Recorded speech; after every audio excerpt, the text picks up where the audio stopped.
Good evening, workshop community. How is everyone out there? I have got I'm excited. It's going to be a fun, interesting interview this evening.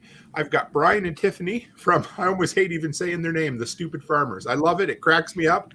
And I feel kind of insecure every time I say it because people will be like, oh, I'm making fun of you, but I'm not. So that's okay. So we've got Brian right now. And Tiffany, you're on the road, aren't you? I am, and I'll be joining in about 20 minutes. No problem. Well, we'll get the conversation flowing, and you can jump in and out as need be. So let's start. Brian or Tiffany, whoever wants to start. Tell me who the Stupid Farmers are, where you guys came from. Give me a little of your background, your story. Go ahead, Tiffany. Go. We were originally from the Philadelphia area, and Garmin and I worked for a prison system, and we met, and we decided to go off the grid, and we ended up finding a place in Banjo Country, West Virginia. Nice. And we together have quite capable skills. However, we were taking over where some people had incredible skills as well, but technology had changed and we were playing catch up, and everything we were touching in our first couple of years just either really took off and is still lasting on the farm, or broke. It broke to the point where where's our fire extinguisher? So I actually have a story where zebra grass and I have a mortal war going on the property. But this was a property that was not on the grid, and these wonderful people really just loved the land and they embraced us like family, and we ended up buying the property off of them. And we realized, as much as we want to be farmers and we really do have knowledge for a lot of capability, we're dumb. There's just so much detail to it. And we realized that the notoriety of Stupid Farmers tends to work really well with the internet. That Yes. Most people want to see you fail, not be aggressive. So that's where the name came from. And it's really stuck, and we've built quite a great little community with people that private message. That really is where our bread and butter is. They private message and ask, like, okay, mistake, this is our problem, how would you have done it? And then we try and just build our community bigger and bigger, because truthfully, living outside with minimal village like assistance is almost impossible when you're doing off the, unless you are doing it full time. And we are not. We are still tied to the system in the means of work. So until either we retire or Norman and I always. She had a good story going there. We got a little spinning. That's okay. So we'll ask you then, Brian, while Tiffany comes back.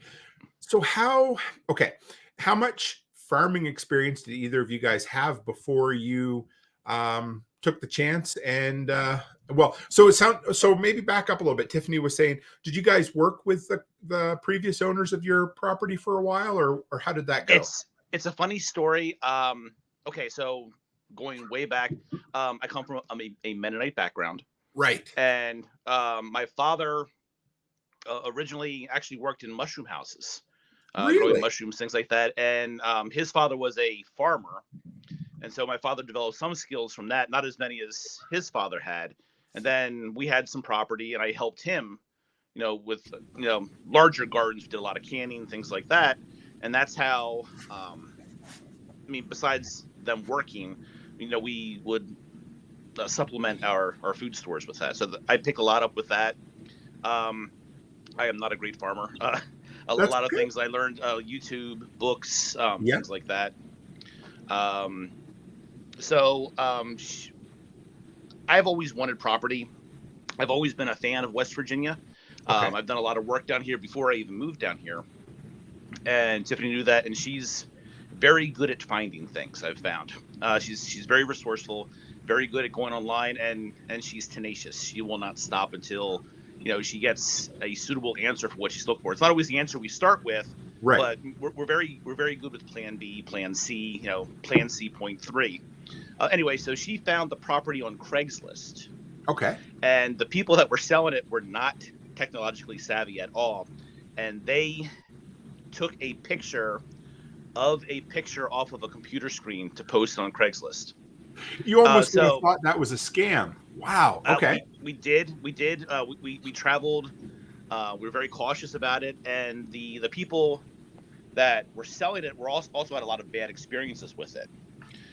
So we got to meet them. He was an engineer, and she was Tiffany Annie Oakley is about the best word I could use to describe her. Very intelligent, very knowledgeable, and she would shoot you dead if you came on the property. But they they liked us immediately from the get-go. We had very similar goals, aspirations, and ideas of how we saw the property going. I like being off-grid, and they actually took our price, which was less than some prices they had gotten, because those people wanted to develop it. And they were against that. Nice. So can we before we go too far into the off-grid living and homesteading and that sort of thing, can we slide back a little and touch on your Mennonite? I know you said you're only Mennonite as a kid, but so for whatever reason, I've always been enthralled with the Amish. Do you know Hutterites? Have you ever heard of Hutterites? So we have it's familiar. It's a sect of Mennonites. They're German. They live. It's a communal living, and they farm. They look old fashioned, but at the same time, they have cell phones, and that kind of thing. So I've always been a bit intrigued. So how did what was the upbringing like in the Mennonite faith, and what made you decide to move away from it? There are a few different sects of Mennonite, SECTS. Yeah. You have your Old Order, you have your Beachy Mennonite, your Black Bumper, things like that. We were more of a modern spin. We had a TV. Our car had a silver bumper, things like that. But wearing the covering to church, things like that. We were brought up. Again, outside Philadelphia, outside Westchester, in an area called Honeybrook, a very small Mennonite church. About 125 members went to it, and we did have some that made their own shirts, were suspenders with it, but everyone had a vehicle. But I went to private school growing up until 10th grade, and about that time, I had a wild stage. I've never been one that likes being told what to do. Fair enough. I fight the system daily. Good. Pretty much the only person I listened to was Tiffany, and even then, I very calmly, if I don't agree with what she's saying, I won't tell her no, but she's very good at listening to my opinion. But my parents, the bishops in the church, the pastor, the people that ran the school that I went to, they were very quick about no. And I got into some trouble, and to get me out of trouble, they sent me to public school. Oh. But what's funny is that when I switched from private school to public school, I started working. So my senior year, I had a 4.0 grade average. So I was not getting in trouble, and it just worked out better for me. So that's kind of really when I started revolting, and just kind of never went back.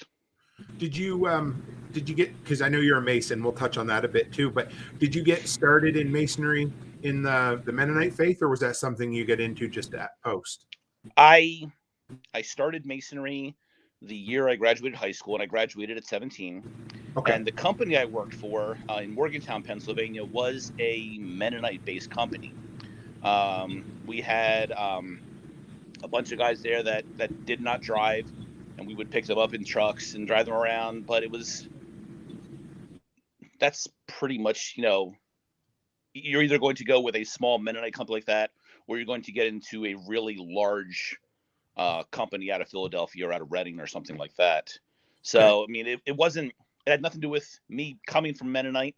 It might have helped me get the job that my parents were Mennonite, Sure. but I don't know. Okay. And one other quick question about that. When you kind of moved away from the Mennonite faith, were you able to go back and see your family and that sort of thing? Or is Oh that, yeah. okay. It's not the same as being shunned by the Amish. Perfect. That's what I was There's kind of getting no, at. no, Okay. I wasn't shunned at all. I mean, I get along with all. I still see friends, Nice. that I went to school with. Excuse me. But no, there was no shunning or nothing like that. So Martinson family in the comments here said Hutterites have colonies, Mennonites have church. So that is, I forgot. Yeah, the Hutterites here, they all live on one big compound. So they have Okay. like, the single people have what you would be like, apartment buildings. They'll build big long buildings with little condos in them, and then they'll have married couple housings and that sort of thing too. So cool. Okay. Yeah. And now I wonder, is it now the Mennonite sect was started by Menno Simons, so I wonder if the Hutchinson was started by somebody else with a similar. I'll find out. I've never looked into it. So, and when I worked for about 10 years for the largest hardware company in Canada called Home Hardware, and our national headquarters was in St. Jacobs, Ontario, which is also the largest Mennonite community in Canada. So whenever I would go there, you would, that's what got me intrigued, I think, was just, I used to chat with them, and I love the old ways that, they would bake bread and they'd bring the preserves and all of that stuff. Right. So I always enjoyed it. Now, my father did missionary work going up to Canada. Okay. Now I was probably 10 or 11. I remember him going up there for a month or so, and he may have been working in those communities. I don't remember. I don't remember the details with it, but I remember he came back and he was excited because he got to ride snowmobiles everywhere, and how everything was so much cheaper and things he bought, and it's just. But I remember him doing missionary work up there, and I think it may have been with them. Okay. Maybe they're kissing cousins. I don't know. You and Tiffany, were you guys? So, how long you guys been together? Roughly. Let's see, since 2011. Okay. 2012. And did you always have homesteading and like off-grid living, or was that because I love everybody's journeys, So yeah, go ahead. Wait, did you just say that we were together since 2001? It's 11. It's a convoluted story. I'm going by how. Oh, I started some shit now. Go ahead, Tiffany.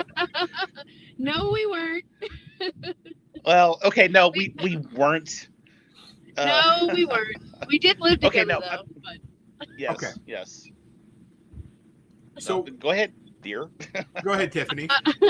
Several years later, he had joked when we first lived together that if we are both divorcees, and he said, if you ever buy me a chainsaw, I'm going to marry you. And it was not in a romantic sense. It was, I want a chainsaw. To buy me a chainsaw. So years had passed, and I was really thinking about how we get along well. So I decided to buy him a chainsaw, and like everyone was just used to us living together, not being in a relationship. So it is actually really misconstrued when we actually started dating. That's why I wanted to clear it up. But right. The collective is we have been in each other's life because of work. We worked together. Okay. I met my wife in prison. 12 years. Yeah. Almost 12 years, every day in, we carpooled, everything like that. We just connected because we started talking about how fun it would be, and we don't understand why people don't live in storage units. Oh, now why don't you expand on that a little bit? Because I've always been intrigued, especially in just a worst case scenario, or if you're down on your luck, most places have rules against that sort of thing, but it's also don't ask, don't tell, Right. Yeah. As long as you can hide your vehicle. We don't understand why more people don't try to pull it off. Like we did not need to have those kind of means, but we were like, come on. Now Garmin's hiked the Appalachian Trail. He stealth camps. Okay. Yeah, I did admittedly play it a lot more safe, especially here in America. I did some backpacking in Europe, but I look back on it and it could have been very dangerous, especially as like a solo female, but luckily nothing ever happened. But Garmin has really done some crazy adventurous stuff that, like, I'm just beyond proud that he's willing to break the mold and just be authentic. And that's where we hit it off. Like, he was willing to think outside the box. It wasn't unusual to be like, yeah, I own a Gold's membership so I could wash because Right. our property doesn't have running water. That's cool. You know, we pay $10. Technically, we pay $10 a month for water. Okay. Is that all it is for a Gold's membership? It's Planet Fitness. Oh, Planet. Okay. Sorry, same Planet thing. Fitness. Yeah. Yeah, Planet Fitness. So Martinson family said that they're getting misty over there. They wanted to know if the chainsaw was a John Surratt. It was a steal. A steel. Okay, that works too. That's the first I've big. never heard of John's Red. Oh, really? It's a Yes. German company. It's owned by Husqvarna now. Okay. And yeah, they make a good chainsaw, which is all owned by Electrolux. So whatever. She it is did, what she it did is. buy me a Husky weed whacker too, so I don't want to throw that one out there. She's a keeper for sure. So Oh, she is. She's. Yeah. I'm Brick Kent. so well then, man, if you're going to keep throwing out bombs like that, I got to ask about it. How was the Appalachian Trail hike? It was hell. Was it? How It come? was, because I'm fat and out of shape. Did you but do I it am- when you were fat and out of shape? I wasn't in the best shape. I was in better shape than I am now. I tore my Achilles, and that kind of messed things up, and that's my excuse I'm going to die with. But I was in better shape I than I am love now, but I was not in good shape. Okay.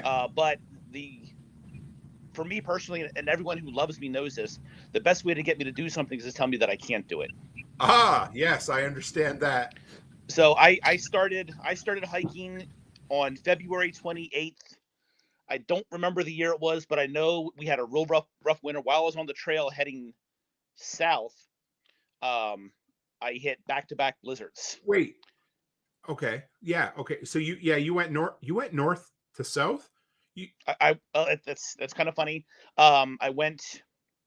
I started from where I was leaving in Pennsylvania. I was hiking south, and then I was going to hike back up. Okay. Yeah. Now, my thoughts were when I got south, I was either going to head over to Louisiana, or I was going to head back. I wasn't quite sure what I was going to do, but I was just doing it. I had a decent amount of money, so that wasn't an issue. So I started heading south. I hit those double blizzards, and the one day it took me 11 hours to go 2 miles. Did that anybody bad. warn you against hiking south from Pennsylvania in February? I'm just curious. Absolutely. And again, Okay. the best way to get me is to tell me that I can't do Holy something. shit! I love the cold, but man, that is something It was. else. I'll be honest. That day that I hiked the 2 miles, I was soaking wet. My pants were frozen, and I really thought I was going to die. And I wandered into a state park. And while going to the park, one of the bathrooms was unlocked. Wow. And when you opened the door, it had a heat curtain above it that would blow hot air down. So I went into the bathroom and I stripped down to my underwear. I hung my clothes up in there, and then I would just keep opening the door to get the hot air blow. And I slept in the bathroom that night. And it dried out my clothes. And then from there, I hitchhiked down to Georgia, and then I hiked north. Ah, okay. So you did it in pieces or sections or whatever? Yes. That is wow. And so you tore your Achilles tendon on the trail, or No. That I did. That I did. What year was that? Was 16, right, Tiffany? Yes. Okay, so just before I was going to leave the prison and start teaching down here in West Virginia, teaching high school VOTEC, Tiffany, as a present, took me and my daughter to an airsoft arena. Okay. And it was just, they give you realistic looking pellet guns, and you walk around shooting each other. And when you get hit, you're supposed to go back to spawn, and then you get started again. I got shot, so I went back to where we started. I went to go running out, and it just snapped. It was a complete snap. Oh. It sounded like a 22 went off, and I didn't feel the pain right away. I took a step, and it felt like I was stepping on wet plywood. And I remember thinking in my head, someone better fix that, or someone's going to get hurt. And then on my next step with the right foot, and I was running. It was just that quick. On the next step, then I felt the pain. Sure. And I kind of stumbled to my knees, and I heard someone behind me saying, "Oh, he fell. He twisted his ankle." And I'm like, "No, I didn't twist my ankle. There's something going on." And when I stood up and I was trying to walk, it was like my foot was just a bathroom mat. It was just hanging limp. and she took me to the hospital, and I was off my feet there was no weight at all for a month. I had surgery, and I actually had to start teaching a month late because I couldn't get, wasn't out enough to get therapy. Oh, wow. Okay. So Tiffany, Yep. yep. You can say whatever year you guys happen to first, get serious or together with, but were you guys always looking toward moving off grid or homesteading, or did that kind of grow over time between you two? So we had a farmhouse that was split between two counties when we first moved in together.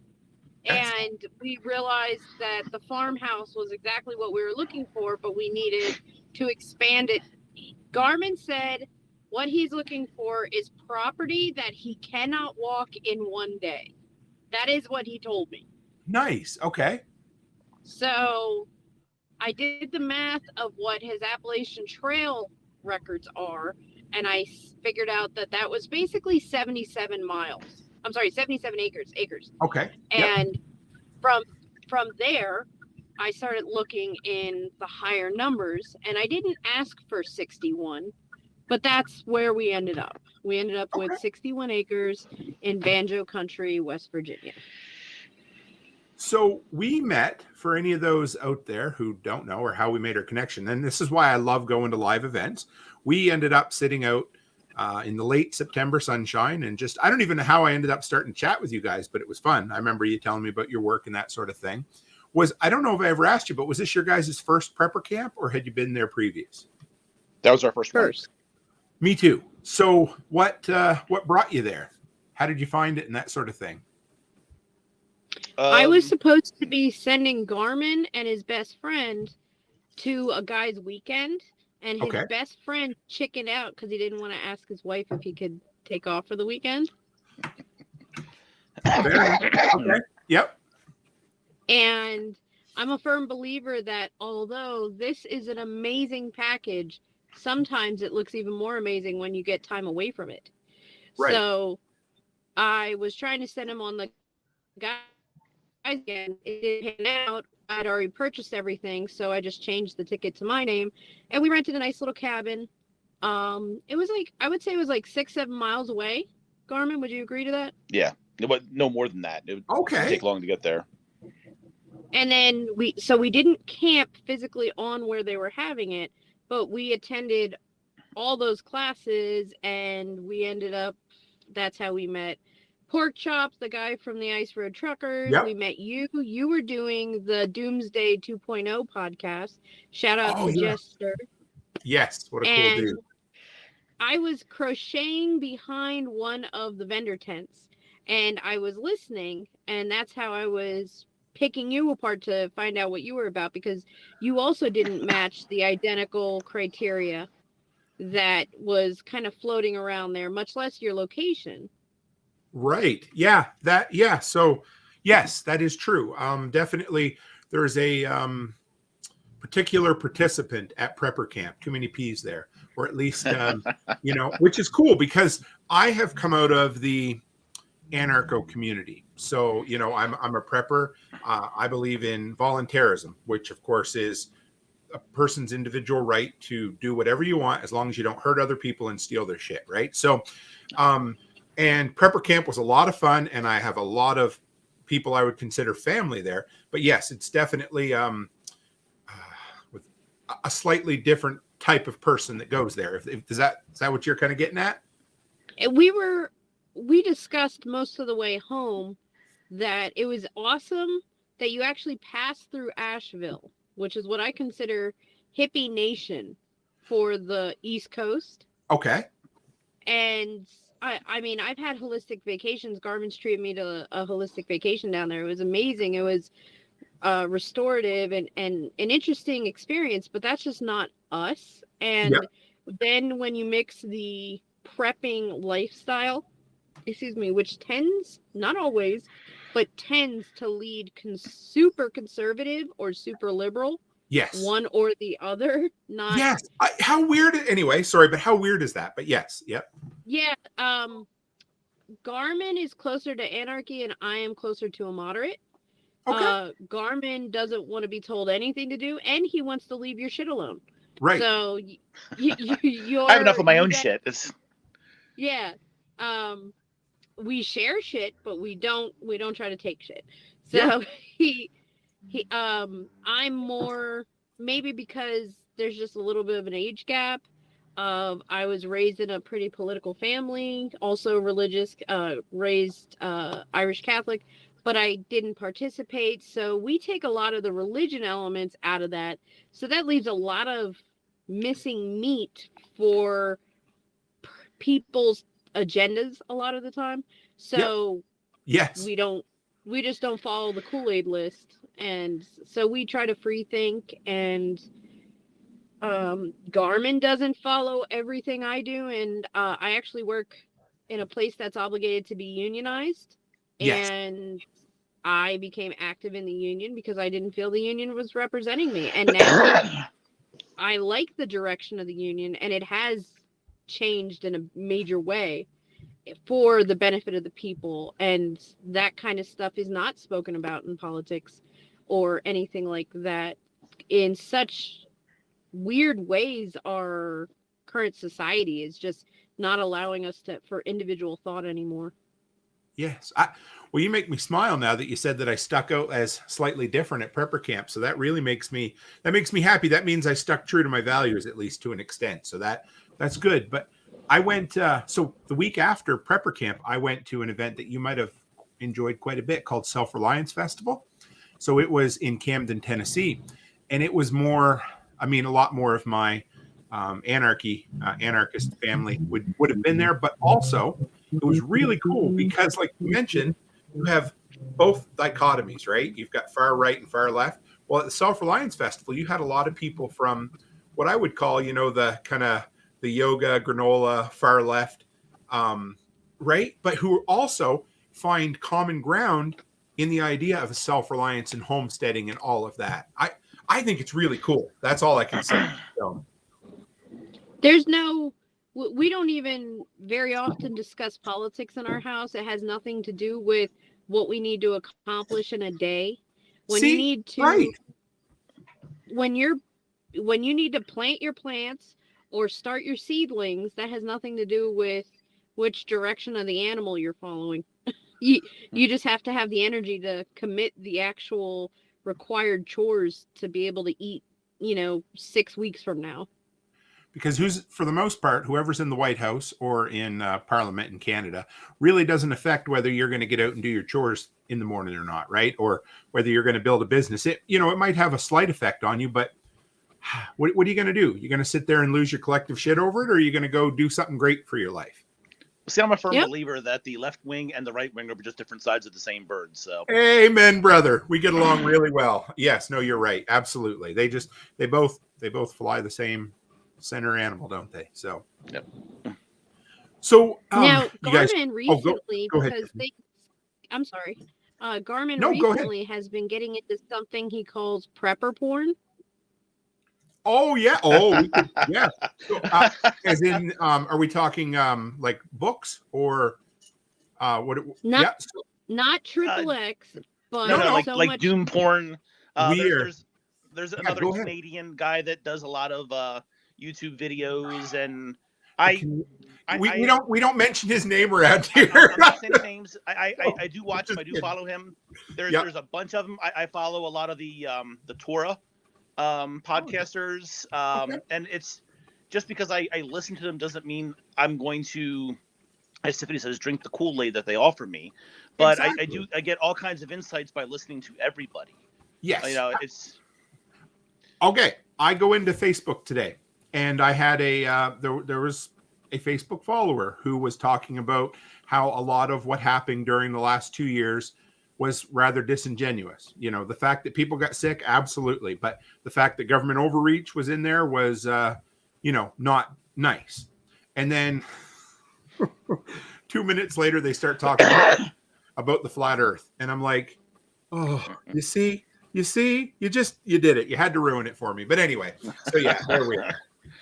But you're right. And I'm a firm believer that just because you're an idiot on one thing doesn't mean I can't learn something from you on another end of things, right? Yeah. Even I used go ahead. I worked with a guy. He was a lousy worker. He was difficult to talk to. He was miserable, and he used to have a saying. He goes, "I may not be good for much, but I can be used as a bad example." Hey, sure, So, why not? yeah. So what do you guys? What does well, how much time do you spend in West Virginia now? Is it because Tiffany's in PA right now, right? Yes. Yes. I would say we try to get together at least once every 3 weeks. But it's my masonry business is crazy. I don't get a lot of time off. For example, I work today. I'm going to be working tomorrow. We start a store that sells a lot of things for $1, beginning on Tuesday. So it's so I don't get a lot of time off. So what I try and do is I work my ass off for 3 weeks, and then I try and take a week off up with her. She has a revolving schedule, so there are times where she'll have a long weekend. We try and put those together. Also, she gets a stupid amount of time off, and all her overtime she gets mandated constantly, and she comps it and uses it for time off. So Okay. it's nothing for her to have 11 to 18 days off in a row, and then we try and just work it so that we can spend that time together, and then. So I just wanted to slide. When you said prepper porn, are you a reader at all? Like, are you? I do. Yeah. So have you got into any prepper porn fiction at all? I am American. Oh, yeah. A American series. Angry Yes. Going Home. So we have a Yes. book club that we do once a month. And I had Chris, that's his pen name's Angry American. We had him Okay. on the show here. So we're all big fans of the Going Home series. Love that series. Yeah. Have you read? I wish I had more time to read, but I know. Well, okay. So we use the word read around here. Really what that means is headphones in and audiobooks, because most of us are either entrepreneurs or, busy doing other things. So yeah, I get a lot of ass time driving between properties. So I put the ear pods in and we listen. So what's when you guys get time on the homestead, what do you guys like to do? What would have been some of your projects you've been working on lately? well, hopefully the old owners aren't listening to this. But the guy that this place originally started out as a hunting cabin. There was one room, and that was it. Okay. So from that point, he was an engineer by trade. And I have an opinion about engineers and architects. No offense to anyone that's listening. I'm sure you're great. But from the guy reading the blueprints, a lot of times it's difficult to make things work when they're drawn, and everyone does copy and paste now when they're doing blueprints. So a lot of the piers that are underneath, he put a lot of nice rooms in here. There's a lot of wood trim, a lot of mirrors because there's no electricity here, so it's designed to catch light that comes in to illuminate the inside without having to use lights. Nice. I have solar panels up now, but a lot of the piers, all they are is stacked rocks. Okay. Like current. And as a mason, that would upset you slightly, wouldn't it? I'm very judgmental. I'm a judgmental prick. So yeah, I love it. Right now we're working on I'm pouring concrete piers. We've torn up some floors, and then I close off the rooms. We're pouring concrete piers and then attaching new pressure treated lumber, new flooring, things like that. So I'm gradually working my way underneath the house, re-securing everything. Okay. And so how off grid are you guys? We have no electricity. We have no access to electricity. Okay. There were poles that went up the property at one point, but they took them out. So Wow. there's absolutely nothing. I'm not connected at all. I do not have any running water. I collect rainwater. Okay. And right now I'm in the midst of cultivating a spring that's up the mountain, and I'm going to run that down and store it in tanks down here, and then all the runoff is going to go out to a generator that I'm setting up with a water wheel, and then that's going to help power the batteries instead of just always solar. Do you guys do videos on that stuff? I checked out your YouTube channel. I didn't see that there was. But... not a lot of videos like that. She tells me to. I am not technologically savvy, and I don't have the patience to hold a camera when I'm working. I'm very I understand that. Yep, I do. OCD about things, so I don't do a lot. So when she's here with me, then she'll video things. But and also timing. I'm tired all the time. 51 years old and doing masonry all day. I get home and I start a fire in the wood stove. I find myself food. I try and clean myself, and now it's dark, so I don't get much done outside of that. How much vertical lift is there between your place and where the spring is? A lot. You could have. I can't climb down from it without falling. Okay. A lot of the property is cliff. The property is designated in tiers coming up.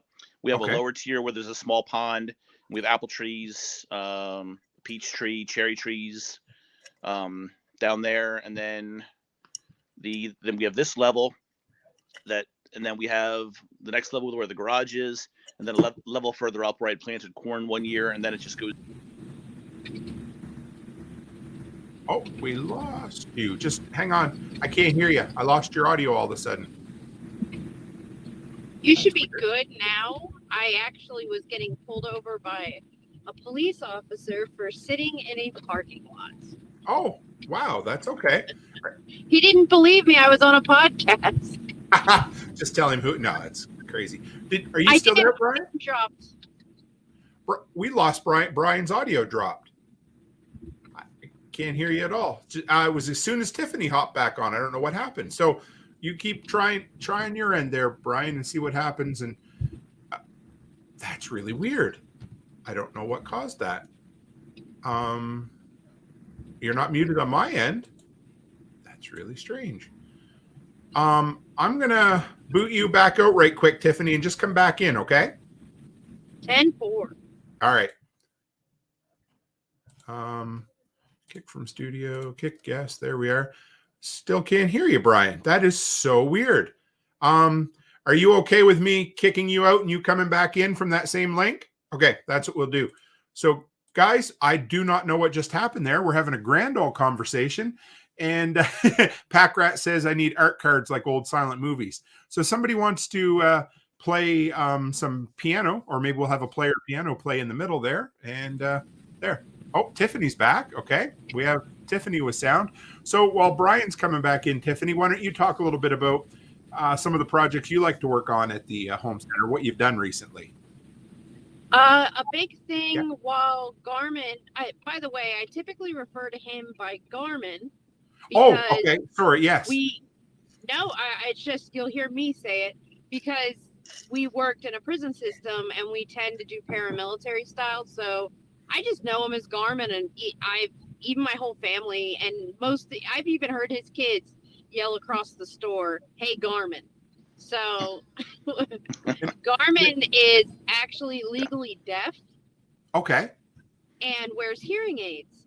So if you ever meet us anywhere and he seems like he's ignoring you, he's actually a very friendly guy. He just probably I might be ignoring people. Fair enough. You can play it up too. Yeah, I do. I do all the time. I might be slightly ignorant, but where does the term Garmin come from? That's my last His name. last name. Oh, fair. Yeah. So, okay. So in that kind of, yeah. Okay. So you go, but yeah, that makes sense. Okay. And so, yeah, go ahead. I was usually just called the bitch, but that just followed me from kindergarten. But at the farm, I think one of my favorite things we've done is the honey collecting from our bees, and we tried the off the grid using the sun through cheesecloth purification system, and we can't. Oh, we lost you. Just we gave it to anybody that would take it because we had so much fun. So, might be in a bad spot there. It kicked out on you a little bit, Tiffany. Sorry. You're talking about the honey and the sun, using it. Yeah, we used honey and cheesecloth to naturally melt it and strain it to get the wax out of it and such. And then how'd that work? And it actually worked pretty well. Okay. It took a while, but it turned out I thought I thought it was the best honey I had eaten in my life. It was Yes, sir.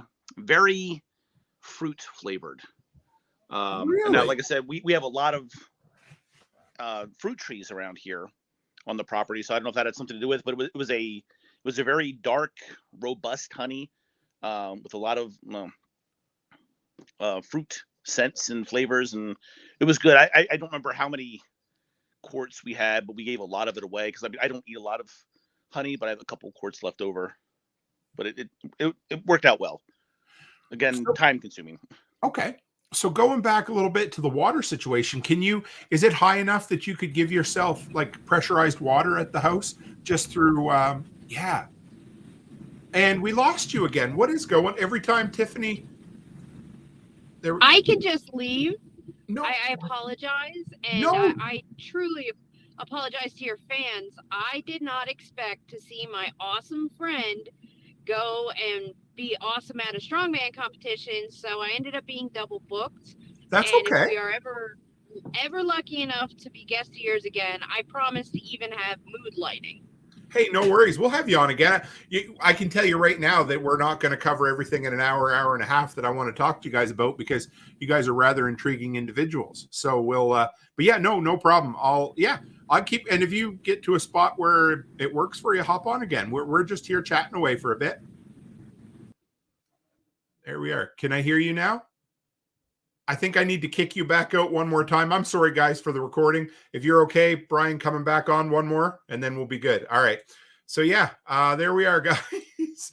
You know, what do they say? It's live or it's Memorex. Well, this is definitely live because on occasion, we have some technical difficulties. I've never seen this happen before, but we've been having a really good conversation about off-grid living right at the moment. I'm going to, as soon as Brian pops back in, I'm going to pick his brain about his water wheel contraption because I think it'd be pretty cool to have running water on a property and be able to generate electricity absolutely free. There we are.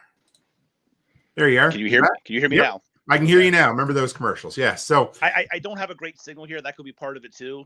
okay. That's all right. I'm using Verizon. I don't Sure. know if I say that, but it's not great. I think it goes in and out sometimes. That might be the problem we're having. You know what? That's the joys of live. I've had incredible conversations, and I've had some where they've been so good, and I just couldn't get the person through. So it happens. So don't you worry a bit. So talk about your water wheel contraption. I like that idea. That sounds really cool. What I'm doing is I found a spring up. Now, originally we had an artesian well. Okay. That was all the way at the other end of the property, but it was not on our property. It was on the neighbor's property. But we have, I guess you call it mineral rights to it, or land rights, or water rights to it. And the property that we are now living in, it was abandoned for 8 or 9 years. Okay. So the guy that owned it put cattle into it and just destroyed the spring. So while going through the property, I found a spring further down the mountain, and it's about halfway up. And again, it is very high. It's, I mean, you can look down on the top of the roof from where it is up there. Okay. And I was able to utilize the old pipe that came down from there. So I cut it up higher, and I moved it all down to this. So I put stone down in the spring and put plastic piping, perforated piping with a silt sock around it, and then filled it with stone.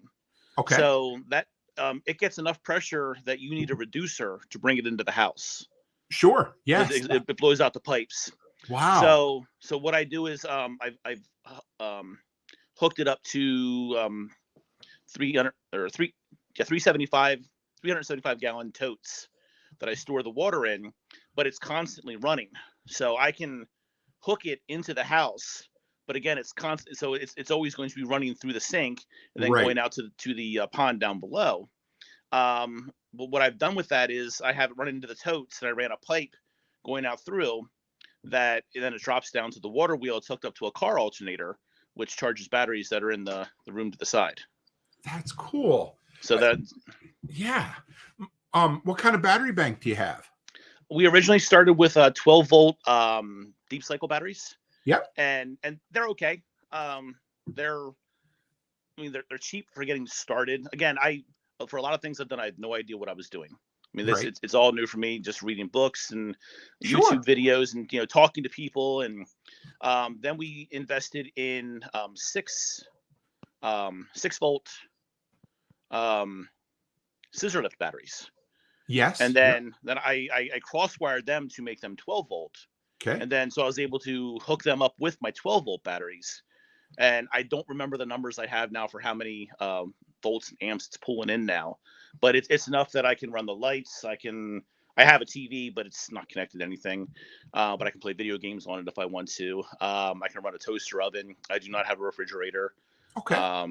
So it just takes a lot of power. So I just, Were the scissor lift batteries used when you bought them? No, we bought them brand new. Okay, nice. I love hearing people putting different, because there's certain people in the solar world that are very specific. They're like, you got to do it this way, and that's all you can do. But I love hearing people who like, you took some 12-volt batteries and then you added some 6-volt.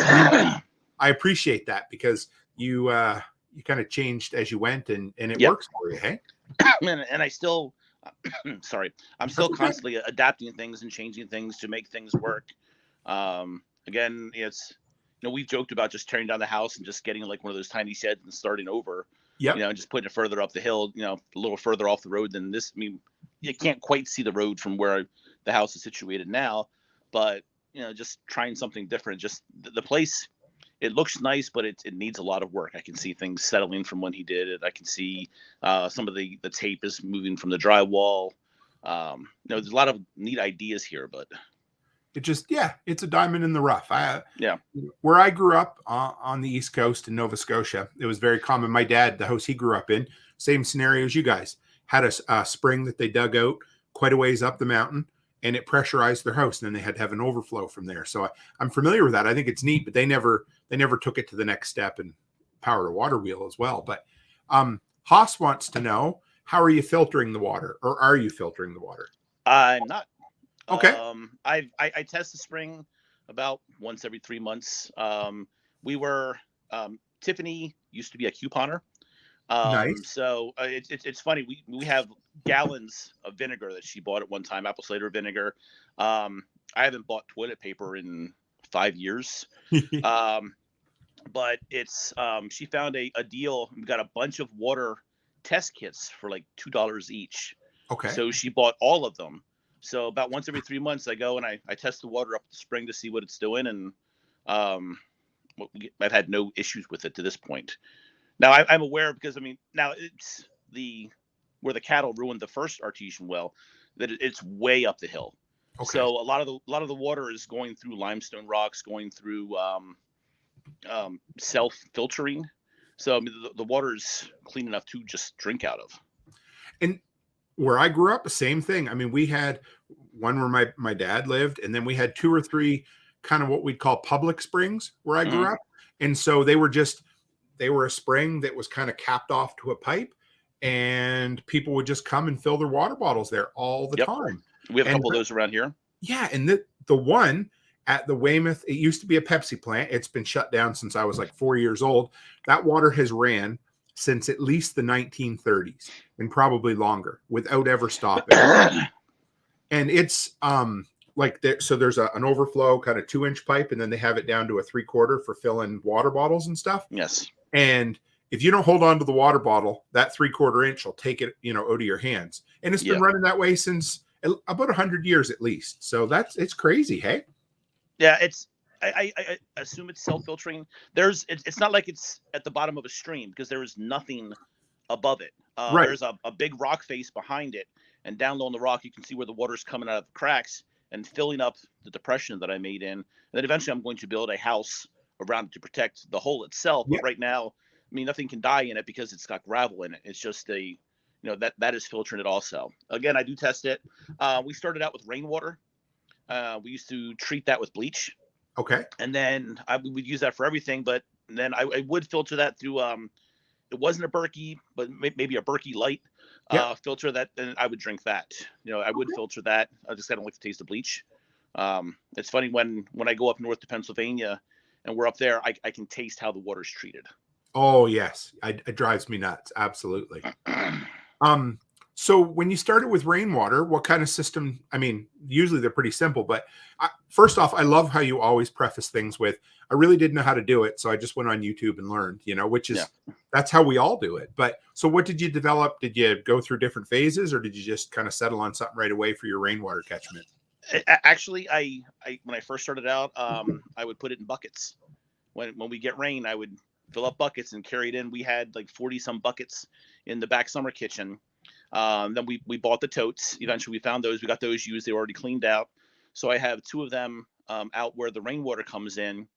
And again, I'll go out with a bucket and fill it up, or I'll attach, I have a transfer pump that I can hook up to it, that I can take it in. Now, with winter being here, it's, freezing. I'm back to the bucket where I empty the tanks out and put it back in there. So so I got to watch all my connections to make sure they're not busting on the big tanks. So right now the water's shut off to the house. It's just running straight through. I'm not filling up the tanks. How cold does it get in West Virginia? Down here, if we're under 30, I mean, they're really cold. I know. Okay. When I was teaching, if we hit 15, they were worried about the diesels running, so they would shut school down. Really? Yes. Wow. It's not, we're not deep south where it's warmer, but we're also not in Pennsylvania, the Pittsburgh area, where we get a lot more snow and a lot more things like that. It's kind of in the middle. I kind of laugh with like how they panic down here when there is snow.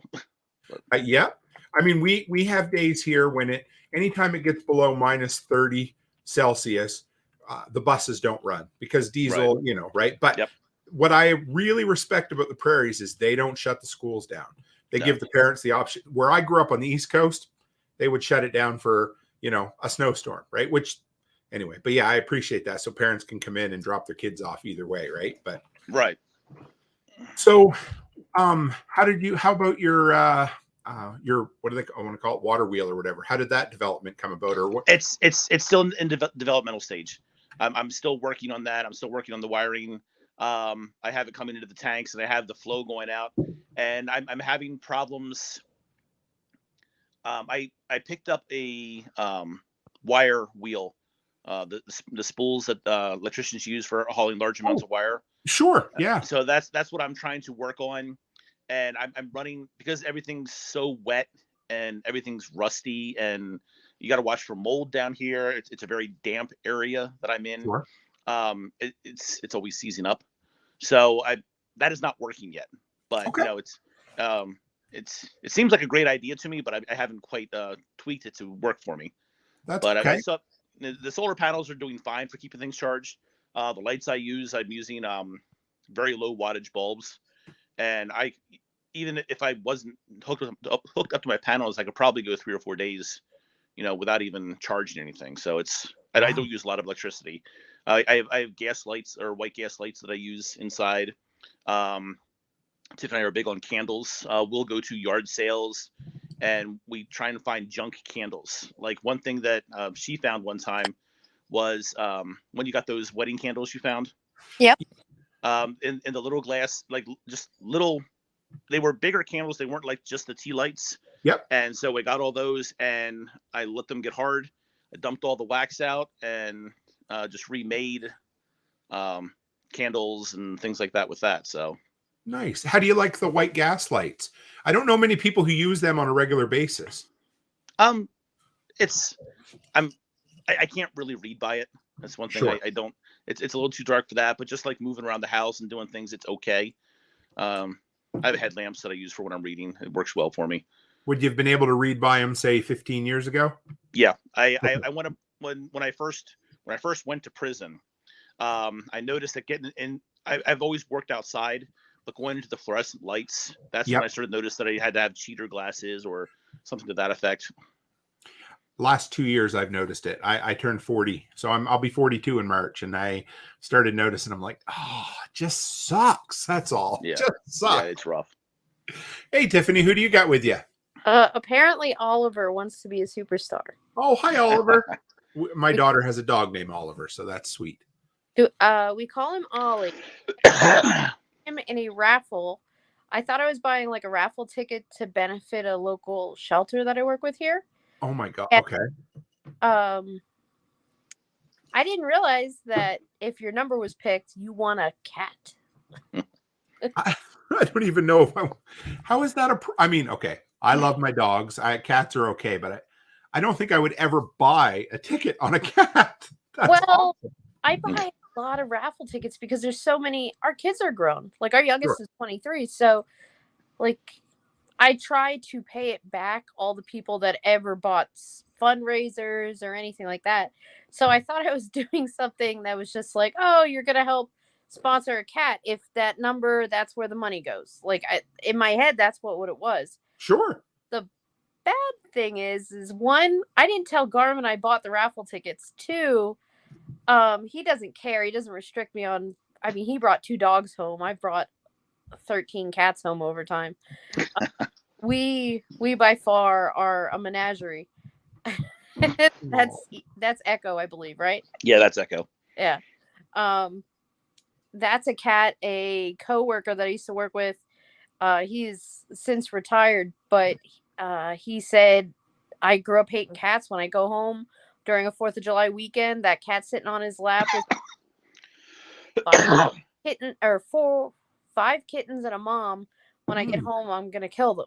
And he didn't mean it as in a torture kind of way. It was going to be quick, just over and done. But he hates cats. And I was like, hey, I know you don't know me from a hole in the ground. I'm just from across the state. But can I come to your house and get these cats? And we got them all fixed. And they are going to outlive us down there on that farm. But the orange cat here actually has a half brother because I bought 4 tickets and won 2 cats. So... You're I would say the most unlucky lady I've ever met, but no, I'm just kidding. I know that. I love these cats. We actually rotate them. If they have medical needs, they come up and live with me. The one that you just saw, oddly enough, he did not do well on the farm. He was very anxious down there for some reason. Okay. He wasn't really bullied. He was a sweet-natured cat, but it just didn't do well. And so he came up here to become a mama's boy. Aww. Now we have 2 half German Shepherd, half Australian cattle dogs that are wonderfully being watched while we both work our butts off right now. So from November until a little bit before Christmas, we have a great guy by the name of Jeff. I call him Tripod because I've heard stories about him. Jeff Tripod Yoder, big shout out to call Uncle Yoder. Because he's watching our 2 dogs and he treats them like royalty, and his whole family is so good to us and became great friends. So big shout out. Our 2 dogs, we dress them in orange if it's hunting season because we don't really have neighbors. We have 2 state parks. Yeah.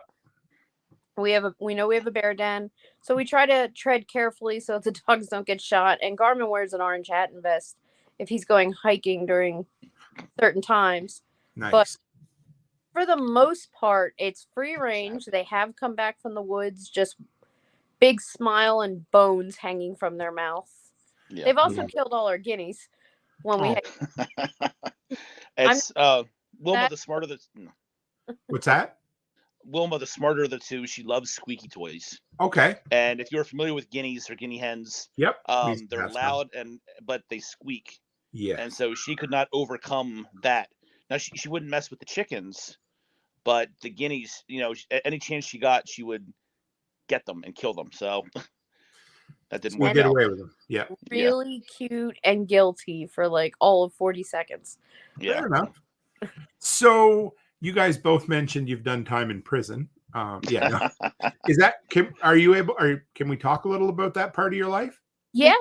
Okay. Now I say names because I'm still active. Absolutely. I just find it intriguing. I get paid to yell at men. So you're a woman and you work in a man's prison, is that right? Yeah. Yep. I've done max. Yes, ma'am. Yeah. Yes, ma'am. Sorry. Yes. No. Max level. Wow. In Pennsylvania, and I've done medium. Okay. And I've seen more action in the medium than I have in the max for different reasons. It's like I've worked in the system long enough that the culture has changed. So back in the day, you used to not see child molesters and rapists kind of come out of their cells. I'm not saying they didn't get visitors, but they typically knew better. They couldn't come out. Whereas now I've seen them run prisons. Yeah, they wouldn't Really? go in general population. So they would tend to be in protective custody, or Back- is that what? Yeah. Back in the day, it was kind of a self-governed idea that unless you were a gangster or there for non-femoral reasons, Yep. you're not allowed to touch a child. You're not allowed to touch a woman. That was closer to forgivable, but not usually. Yep. And not allowed to be an arsonist or a rapist. Arsonist too, really? I didn't know Yeah. that. Typically, it was because it affected the community. Huh. You were allowed to exact Hammurabi's code, but only on typically males. So, I mean, just to play devil's advocate, apparently being a drug dealer doesn't affect the community. Just saying. No, that's Yeah. fine. Consider that Okay. entrepreneur. Yeah. No, I get it. I'm just being facetious, but yeah. Self-employed. Yep. Yeah. Actually some very interesting people. I know Garmin certainly has. We've talked about a couple people. There is rehabilitation in that scenario. There really is. But there are also people that should never be allowed to ever even think about ever seeing civilization again. No. Absolutely. I have no problem with that. But I also believe in any given mistake, and I'm not going to look good in Cocoa Brown, but it's going to be part of my life. So we've marriage talks where, okay, so where is the line of what we can get away with if we decide to accidentally do something crazy that's opposed to the government's current moral compass, that you'll still put money on my books. So That's we had funny. the talks. So what are some of the okay, I go down TikTok rabbit holes sometimes, and there's been this guy recently that I've watched who he does, what does he call it? Jailhouse food or something. Cheese. Yeah, do you know? Yeah. I've seen No, them, but yeah. we know the phrases, and I've seen pizzas. Okay, so I spent 6 years of my corrections career actually teaching inmates how to cook food. Okay, yeah, which is cool. Because you've done everything in prison, right? I remember our conversation at prepper camp. I haven't done inmates. Well, yeah. You obviously work in a prison because you have the sense of humor, which I appreciate. So Yeah. I've worked on the maintenance side. I've worked in a warehouse. I used to be the only woman driver for I work in a man's world. Hands down. You couldn't see me driving the trucks, and I had to stand up to reach the clutch. Oh my God. Okay. I'm only 5'. I may or may not have dropped an inmate out of the back of a box truck, changing policy across the state. I have hit a bank with a handy van. Oh boy. Yep. There's no shame in my but these are all like real things. Like we know people that have plowed vehicle visitors their vehicles, and they couldn't find them for 3 days because the snow was so bad. Oh wow. Fair enough. Okay. But I have taught inmates in different ways, but currently I'm on the custody side. Okay. So I like the housing unit. If I get to the point where I would do transportation or transporting them, maybe that too. But at this point, I'm on the downhill slope of my career, hopefully. Not in a bad way, but in January, 18 years. And it's amazing how it's changed. And it's not just politically, it's rehabilitation. Your country, Yes, versus our country is so different in the penal system. Ours is based off the Quaker morale, particularly in Pennsylvania. Pennsylvania had Eastern State, which was the first penitentiary in the United States. Okay. And you're not supposed to have any decadence. It was based off the penal code for the Quakers. That, of course, has very much changed. And now California is considered our sister state. Really? Yeah. Wow. I did not know that. Garmin and I used to work at the second largest prison in the United States. Okay. Wow. Okay. And there's nothing whatsoever that made you feel like it. But if you watch the movie Shawshank Redemption, it was a lot like that, but in modern day. Like there's great perks of the career that I did not know existed growing up. It very much is a place that warps your humor, and you can see negative and you can see constant stress. We have in the corrections community just as high of a suicide and abuse of substance rate and as coming out of the military. And I think a lot of it has to do with a lot of them are military. Okay. Yeah, that makes sense.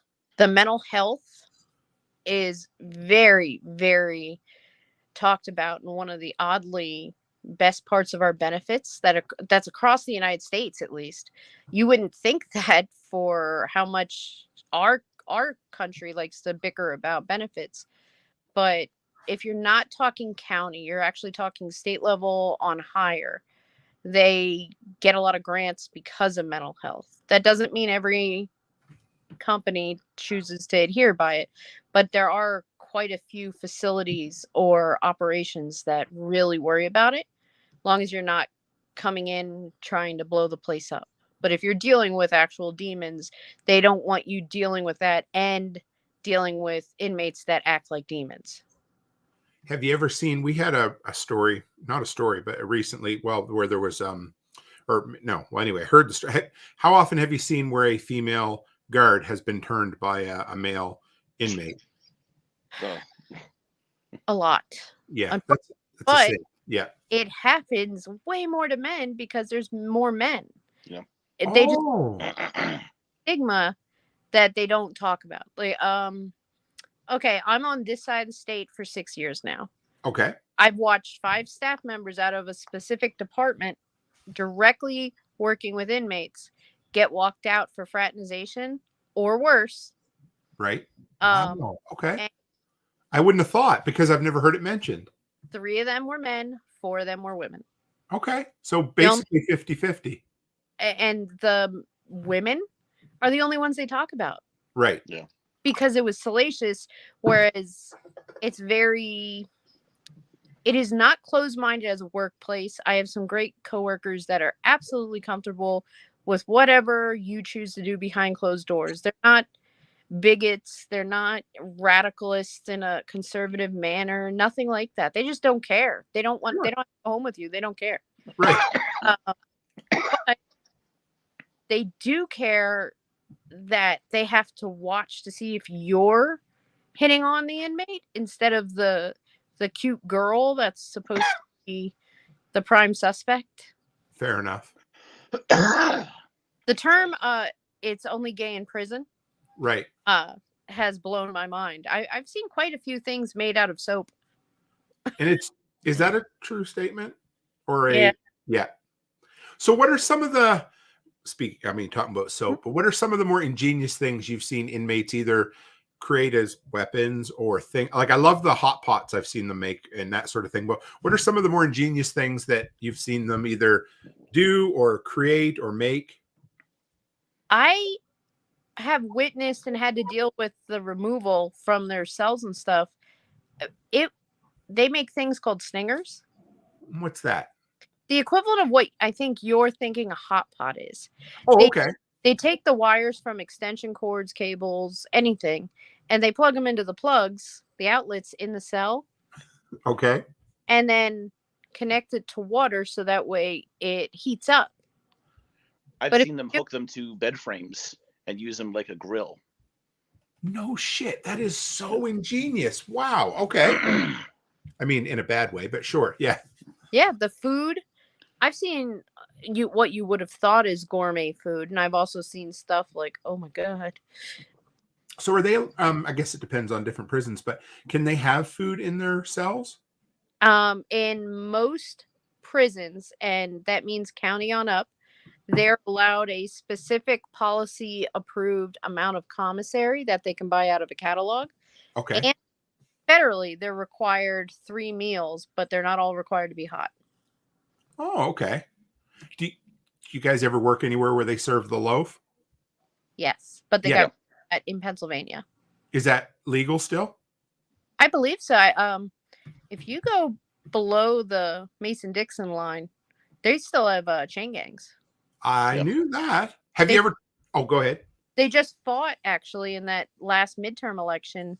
Like, I don't pretend to remember the actual numbers, but there was like 7 states that had this vote to get rid of the working crews, Okay.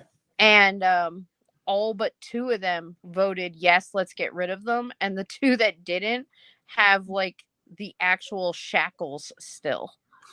I think it's Alabama and Louisiana were the ones that voted. I'm not willing to quote it, but I believe that was. And I mean, I love the story. I do not hate my job. Right. To the best of my ability, I try to treat these people as human as possible because I really could be sitting in their shoes one day. But there are some awful human beings that even still haven't been caught yet. And I love hearing the stories of like that Arizona prison where there's no walls and they dress in pink. Really? Yeah, it's meant for Oh no. It's what she's talking about. It's a work. There she comes. Okay. yeah, it's meant to basically humiliate, but they use it as a psychological tactic to you never want to come back. You never want to do this. You never want to be that embarrassed again. They And also live in tents out there. Okay. yep, they call it Wide tent open city. area all around, so they. Yep. Huh. Yep. And Now, when I was go ahead. when I was working with her, I was in charge of a program called CWP, Community Works Program, Okay. and it was not a chain gang, but honor inmates were taken out in a van and they would clean up trash along roads, clean up state parks and things like that. So it's not a chain gang, but they were still out doing work like that. Did the inmates enjoy that? I mean, not that it Uh, really matters to me, but I'm just curious because some of them work hard to get like to the level where they're trusted to do that sort of thing. But does it give them a purpose or something to do, or is it just I think it got them. You had inmates that loved their routine. They followed it. They woke up, they would go eat, they would go to yard, they would go to work, they would come back, and you did not want to deviate from their plan. They would never do things like that. Then there were others that liked to go out and they could see people on the outside. It gave them more of a taste of freedom, I believe. Okay. So they enjoyed that per se. I think in all my years there, I only had maybe 2 inmates that actually worked hard. The rest of them would come out and it was a road crew. They would lean on their shovels or do whatever they were doing. It's just the only guy I had that one guy I had that really worked hard was Latino, Okay. and he was in because he had a crack house on his block, and he burned it down, and he didn't know there was a prostitute inside there when he did it, Oh shoot. and Okay. she died in it. So he was in for I think 14 years for that, but he was just trying to clean up his block, but he actually worked. I mean, there were times where it was raining where I did not want to work, and he would come out every day and he wanted to lay block. He wanted to learn how to do it. He wanted to work in the fields. It didn't matter. He just wanted to work. He just wanted to get out of his cell just to make the day go quicker. The guys in the community, I think Ken was trying to figure out who the sheriff was, but they said it's that Sheriff Joe Arpaio from Maricopa County. So he's the guy that you always see talking on the news conferences and stuff when they interview him about the chain gangs, right? Yes. One Okay. of them, yeah. The guy who's in charge of Louisiana right now is also the guy they hid for a while when Hurricane Katrina. A bunch of inmates on the county and state level went missing / never were released. Like, what do you do when a hurricane hits and you don't have even enough emergency facilities to get your employees out, much less the inmates? So a lot of the inmates were left in their cells and they couldn't find bodies because you have alligators, whatever is down there, to eat whatever. And then it took 11 days before they could even enter the prison down the backside of Angola. They were talking about right outside the 9th Ward. We were just down there in September after the last hurricane. Mhm. And you can see that it's just battered all over again. So that prison probably has a hell of a FEMA/PEMA response team that to pick up with the National Guard now, because the horror stories that happened during Katrina to inmates was, I mean, I was just down there reading it. It's nothing that I had ever heard of. We were just, I went down for Hurricane Katrina for cleanup years ago for Red Cross style. And then when we went down again, I was just like, I'm in corrections. How comes I never wondered what happened to the employees down there? And then that leads you down the rabbit hole. What happened to the inmates that they couldn't get out of there? Because they weren't going to put them in the Mercedes Bowl. When Brian was talking, when you guys were talking about prepper porn and that sort of thing, that's a common theme in a lot of either post-apocalyptic or collapse kind of novels is what happens in prisons when that sort of thing happens. So how far down the rabbit hole do most prisons plan for, say, really bad shutdowns or weather or that sort of thing? Or do they? I can only speak on the state I live, and there's a lot of plans, but in reality, how much stuff really happens the way you want it to? Tell them about the school buses and the inmates. Oh, yeah, go ahead. We were always taught, this is a closed prison now. I'm not talking about my current or anything like that, but we were near a nuclear power plant. If something ever happened there, we were always informed, like, the inmates get evacuated first and then they notify the kids. Or I'm sorry, they notify the kids' parents for the local high school communities within a 3-mile radius. Because they needed all the buses on hand to get to the other prison. Wow. Okay. Fair enough. But Now, inmates are wards of the state, so they are, they don't want to get sued. So that's why they took care of the inmates first. Huh. I wouldn't have thought of that, but okay. What about, so you guys touched on rehabilitation a little bit. How effective is the penal system at rehabilitation, and what works, what doesn't? You don't have to, whatever you want to throw out there, but go ahead. Yeah. Personal opinion, you can, like the farmer in Happy Gilmore, life is what you make it, Right. and a lot of them like to see homos naked. So that was a very common. If you choose, you can get a college degree for free in prison. Right. But it's up to you if you want to do that. Most people don't feel that they need to. A lot of people don't even feel they did something wrong, but that doesn't it's so case by case. Absolutely case by case. The recidivism rates versus therapeutic, how many people, they closed down so many state prisons, so many state hospitals across the United States, specifically like Reagan era from down. They got rid of a lot of mental health programs, and that you have people that don't belong in prison, that belong in criminal, I don't want to say insane asylums, but at least in Pennsylvania, they call them state hospitals. Okay. And I actually started my career there at a state hospital, and people care. There are people that care. It's not somewhere where they go and like lock someone away and they don't. I used to get paid to play bingo and ping pong. It was an awesome job. And I got to take care of mentally challenged senior citizens. It was a specific geriatric. And the nurses there were some of the nicest people, and they would beat the patients would beat the hell out of us.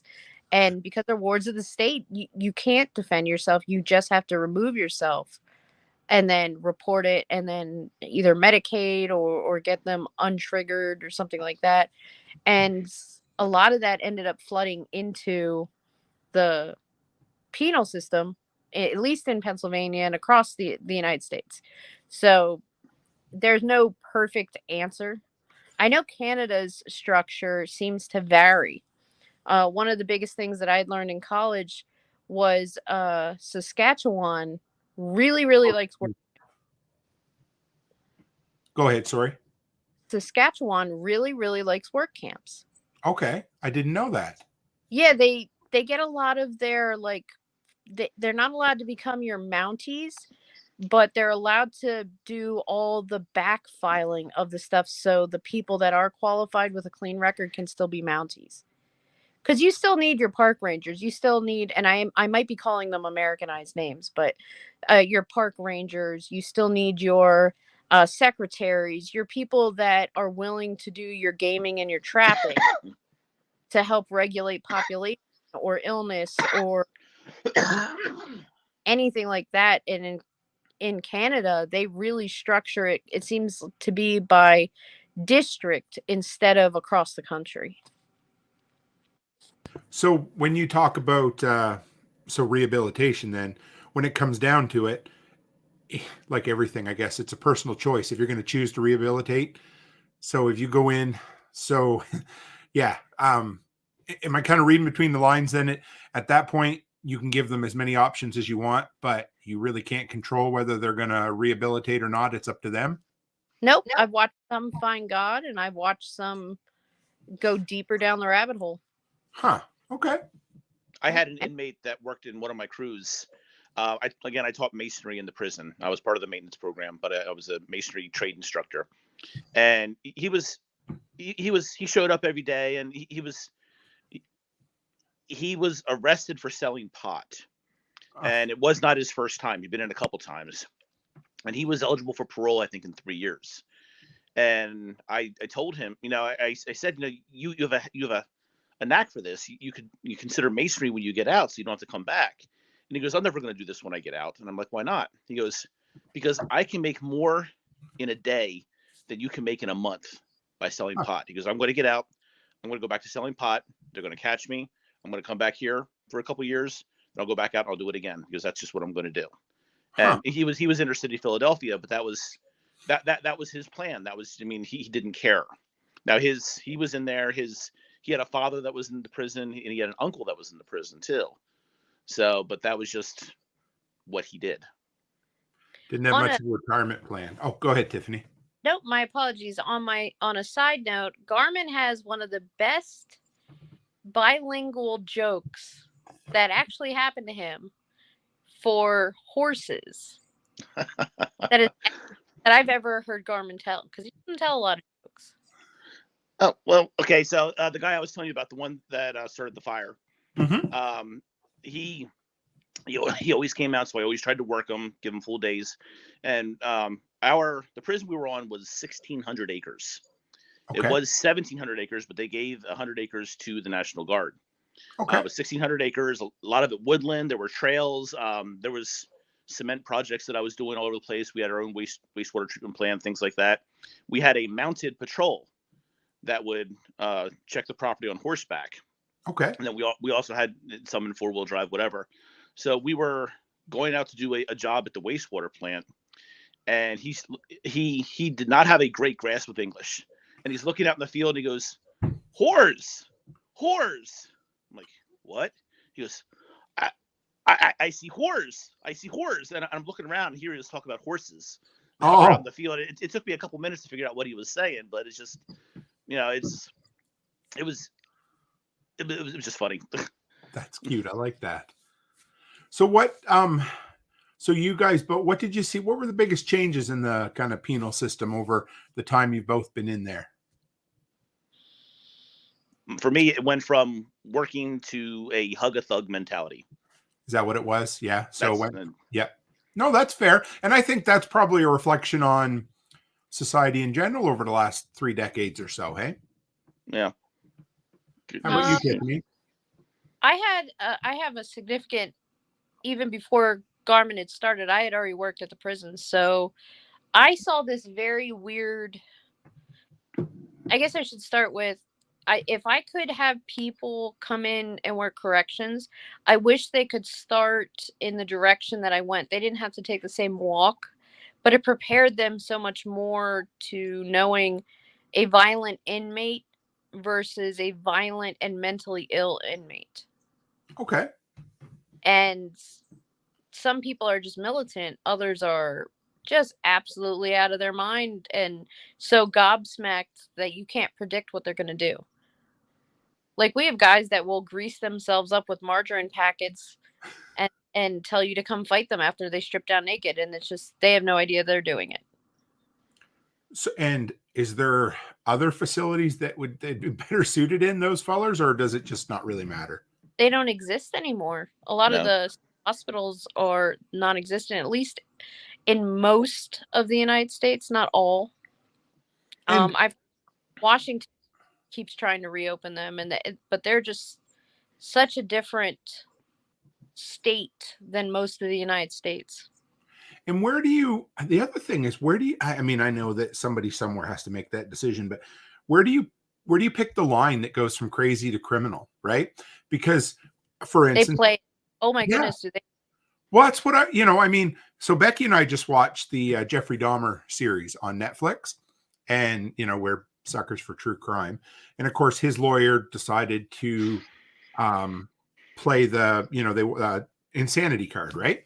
And it didn't work, of course. But I mean, there's no doubt in my mind the man was crazy, but there's also no doubt in my mind that he was a cold-blooded criminal. Like that's a tough one. I don't even know how you make that decision. And, In the state of Pennsylvania, there's 3 levels of crazy. okay. There is state institutionalized crazy. There is criminally insane. Mm. And I'm paraphrasing. I'm not getting into policy or anything No, like it's that. fine. Yeah. But they have their own housing. It is very much like a prison. Okay. It's more expected to be restraints friendly. Okay. Much smaller habitat, not general pop. The staff is trained differently. And then we could probably medicate the crazy out of you and put you in a regular prison. Okay. So that's kind of like the 3 definitions. You're just too insane to stand trial, Right. or you're insane enough to be on the line and be deemed criminally insane. So you're too violent to be in a mental institution. If you ever watched the movie Bronson, Oh, yes. he would be in a forensic state hospital. Okay. That's the correction side of it. But British Parliament doesn't have it structured that way because they took a lot. They try to take the step forward of therapeutic. And that happened actually way, way, way, way before any of our direction went that way. Huh. Okay. So if you had, I don't know if what's the craziest story that you can share, or the craziest thing that you've seen I hate putting people on the spot, but what's something that sticks out as an interesting story for each of you?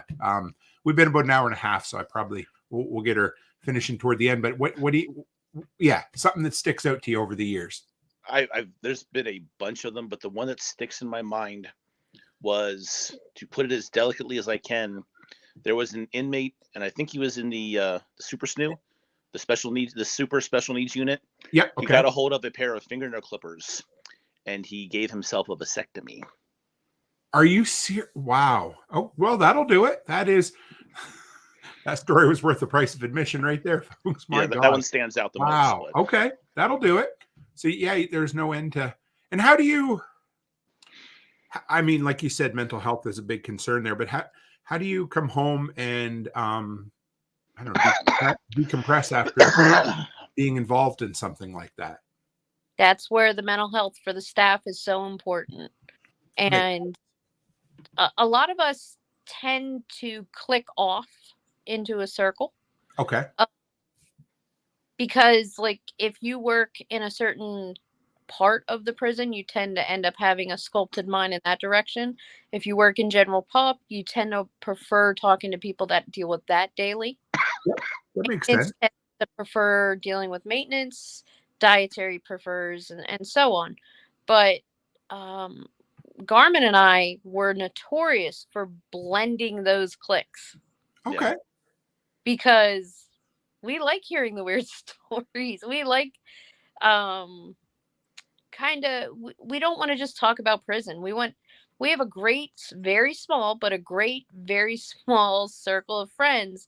And when we get together, it's kind of like maybe reminiscent about some prison stuff, because a lot of them have retired. Mm-hmm. But minus making fun of some people and just shooting the crap and seeing how our day is going, we don't even discuss it. Now, if I come home and have a bad day, a lot of us tend to marry off into our own profession. Okay. But our divorce rate is well over 50%, and our average death rate is within 6 months after we retire. Yes, sir. That's a big number that they say. If you've been in prison for a while, within 6 to 10 months, you're most likely going to pass away.